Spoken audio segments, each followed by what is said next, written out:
Hi friends, இன்றைக்கி மத்தி மீன் குழம்பு எப்படி வைக்கிறதுன்னு பார்க்கலாம். 1 kg மத்தி மீன் எடுத்துருக்கோம். வெங்காயம் வெட்டி வச்சது, தக்காளி 2, பூண்டு விழுதாக அரைச்சிக்கிட்டேன். மாங்காய் 1 போட போகிறதில்ல, இதுலேருந்து கொஞ்சம் சீவல் எடுத்து போட போகிறோம். புளிக்கரைசல் 1 எலுமிச்சம்பழம் சைஸு, தேவையான அளவு உப்பு, மஞ்சத்தூள், வெந்தயம், சோம்பு பொடி, தனி மிளகாத்தூள். இப்போ எப்படி செய்கிறதுன்னு பார்க்கலாம். நான் மீன் உடையாமல் இருக்கிறதுக்காண்டி பெரிய கடாயை எடுத்துக்கிட்டேன். 1 குழிக்கரண்டி எண்ணெய் விட்டுக்கிட்டேன், நல்லெண்ணெய் தான். இப்போ இதில் கொஞ்சம் சோம்பு பொரிய விட்டுறோம்.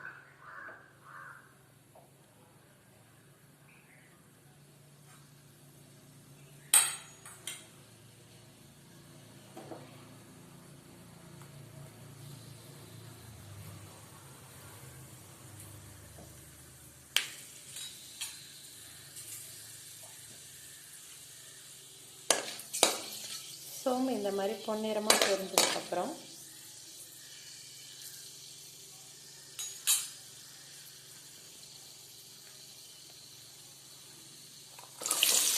ஆனியன் சேர்க்குறேன்.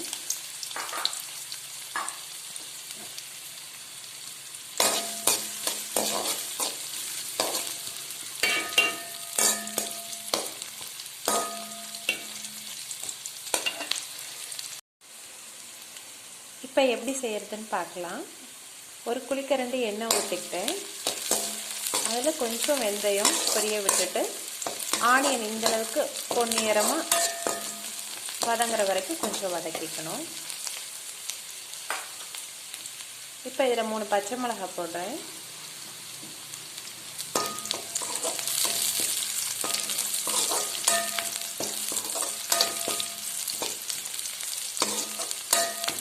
மீன் உடையாமல் இருக்கிறதுக்காண்டி நான் பெரிய கடாயை எடுத்துக்கிட்டேன்.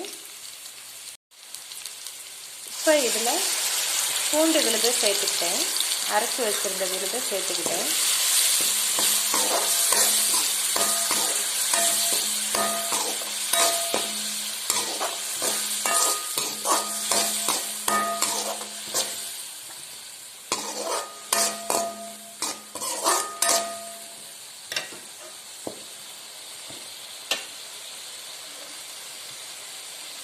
நல்லா வதங்கட்டும். பூண்டும் நல்லா விழுதா வதங்கிருச்சு. இப்போ இதில் தக்காளி சேர்த்துக்கலாம்.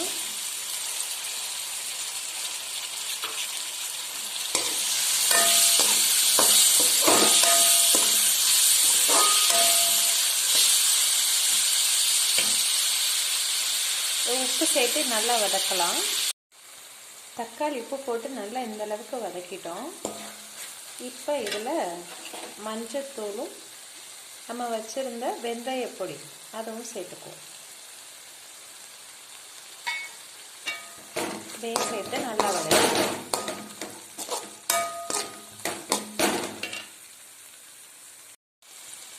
இப்போ இதில் ஒரு 4 ஸ்பூன் மிளகாத்தூள், தனி மிளகாத்தூள் சேர்த்துக்குவோம். 3, 4. நாங்கள் கொஞ்சம் காரம் நல்லா மீன் குழம்புக்கு காரம் கொஞ்சம் தூக்கலாக இருக்கணும். ஸோ 5 ஸ்பூன் போட்டு 4 ஸ்பூன் மிளகாத்தூள் சேர்த்து வதக்கியிருக்கோம். இந்த அளவுக்கு வதங்கினதுக்கப்புறம் புளி தண்ணி நம்ம சேர்த்துக்கலாம். இப்போ இதில் நம்ம புளி தண்ணி சேர்த்துக்கிறோம்.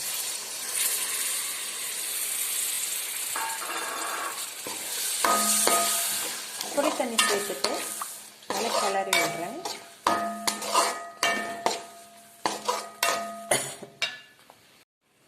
தேவையான அளவு தண்ணீர் சேர்த்து இப்போ நம்ம எவ்வளோ குழம்பு தேவையோ அந்த அளவுக்கு தண்ணீர் சேர்த்து இப்போ அதை நல்லா கொதிக்க விட போகிறோம். குழம்பு நல்லா இந்த அளவுக்கு கொதிச்சதுக்கப்புறம், எண்ணெயெல்லாம் பிரிஞ்சு இந்த அளவுக்கு கொதிச்சதுக்கப்புறம் துருவி வச்சு இந்த மாங்காய் துருவலை சேர்த்துக்கலாம். மாங்காய் துருவல் சேர்க்குறப்ப குழந்தைங்களுக்கு மாங்காயாக தட்டுப்படாமல் இருக்கும். நமக்கு மீன் குழம்புல மாங்காய் சேர்த்து அந்த திருப்தியும் இருக்கும். குழம்பு நமக்கு நல்லா கொதிச்சிருச்சு. இப்போ இந்த ஸ்டேஜில் நம்ம அலசி வச்சு மத்தி மீனை சேர்த்துக்கலாம்.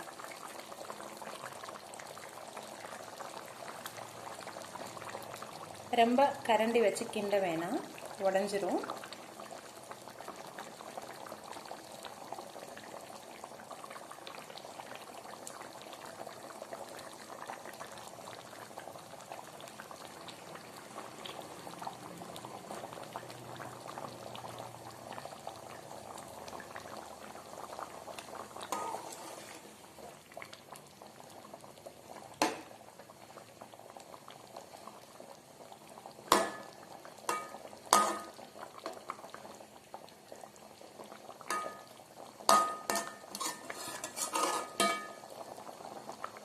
ஃபைவ் மினிட்ஸ் நல்லா கொதிக்கட்டும். இப்போ நமக்கு மீன் வெந்துருச்சு. குழம்பு நல்லா கொதிச்சு மீன் ஒன்னோட ஒன்று உடையாமல் இந்த அளவுக்கு ரெடி ஆயிடுச்சு. இப்போ நம்ம ஆஃப் பண்ணிக்கலாம். மத்தி மீன் குழம்பு ரெடி ஆயிடுச்சு.